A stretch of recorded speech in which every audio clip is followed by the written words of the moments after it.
මෛත්‍රී වඩන කෙනා මනුස්සයන්ට බොහොම ප්‍රියයි. ඊටාම ප්‍රියශීලී පුජ්‍යලයක් බවට පත් වෙනවා. මෛත්‍රී කරුණා ගුණයෙන් බොහොම ඉහළයි. අන් ඒ හින්දා මිනිස්සු එවන් අය දකින්න හරි කැමතියි. සමහර කෙනෙක්ගේ මූණ හරිම රෞද්‍රයි. හරිම භයානක පෙනුමයි. කතා කරන්න උවමනාව තිබුණත් අපි කතා කරන්නේ නැහැ. මොකද එයා හරි සැරපරුසයි. සමහරවිට තාත්තා එහෙම සැරපරුස නම් ඒ දරුවෝ තාත්තා එක්කවත් කතා කරන්න හරි බය වෙනවා.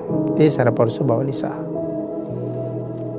නමුත් මෛත්‍රී සිතක් තියෙන කෙනෙක් හරිම ප්‍රියමනාපයි. ප්‍රියමනාපය දැක්කහම අපිට ගිහිල්ලා හරි කතා කරන්න හිතෙනවා.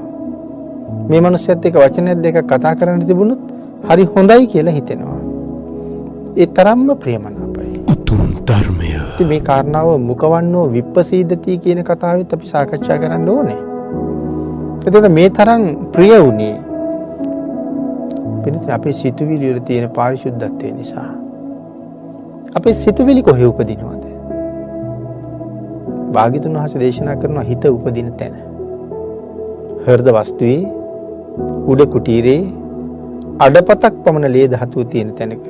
ඊටාම පිරිසිදු ලේ තියෙන තැනක තමයි සිත් උපදින බව භාග්‍යතුන් වහන්සේ දේශනා කරන්නේ.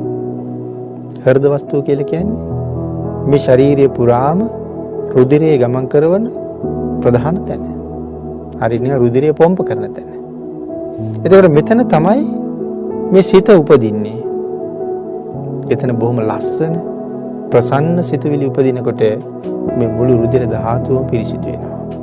එතකොට ශරීරයේ පුරා අස්සක් මුල්ලක් නෑර පැතිරිලා යන්නේ ඊටාම පිරිසිදු රුධිරේ. දේශය ඇති වෙනකොට එතන උපදින ලේ ඊටාම අපවිත්‍රයි. නල මාර්ගයක් දිගේ පිරිසිදුම ජලය එනවට කවුද කැමති? හැබැයි අපිරිසිදු ජලය එනවට අපි කැමති නෑ. සමහර වෙලාවට පිරිසිදු ජලය එයි. නමුත් කරාමේ අරපු ගමන් ටික වෙලාවක් යනකම් එන්නේ අපිරිසිදු ජලය. එහෙම වෙලාවල් තියෙනවනේ අපිට. නමුත් අපි හරි අකමැති. මොකද හදිසියේ වතුර ටිකක් ගන්නවට ගන්න බෑ. උතුම් ධර්මය. හැම වෙලාවෙම පිරිසිදු වතුර තියෙනවට හරි කැමතියි. එහෙනම් මේ හෘද වස්තුවෙන් හැම වෙලාවෙම පිරිසිදු ලේ ධාතුව මේ ශාරීරිය පුරාම පිටිරින්ද පටන් ගත්තාම ඒ පුජ්‍යලයා ඊටාම ප්‍රියශීලී ප්‍රියමනාප ශාන්ත පුජ්‍යලයක් වෙනවා. එතකොට දකින්න අය ඔහු දැකලා හරියට ප්‍රියමනාප වෙනවා. එහෙනම් ඒ සඳහන් කළේ මෛත්‍රී ආනිසංසය 11න් 4 වෙනි කාරණාව.